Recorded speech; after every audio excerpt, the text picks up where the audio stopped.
welcome back to my channel. Jadi di video kali ini aku mau bikin baju Caida yang banget ini lagi viral banget di sosial media. Tapi aku buat sekarang belum kelar banget kan?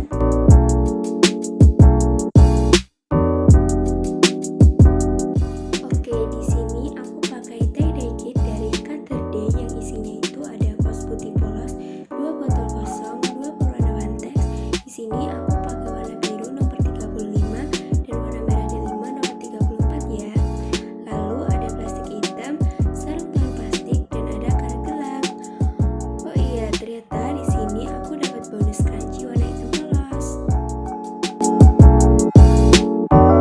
Langkah pertama, aku rebus air yang udah dicampurin 1 sendok makan garam, tapi aku gak videoin ya guys. Lalu aku isi botolnya dengan pewarna wanteks beserta air rebusnya tadi.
Semalaman aku lepas si karetnya, kemudian aku cuci pakai air bersih kurang lebih 7-10 kali.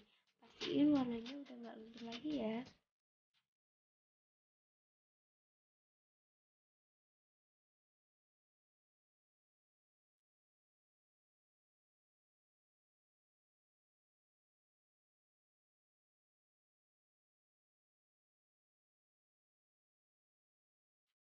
Dan langkah yang terakhir, aku jemur bajunya sampai kering. Dan ini dia hasilnya kalau udah dipakai. Udah dulu ya videonya, makasih yang udah nonton. See you on the next video. Bye.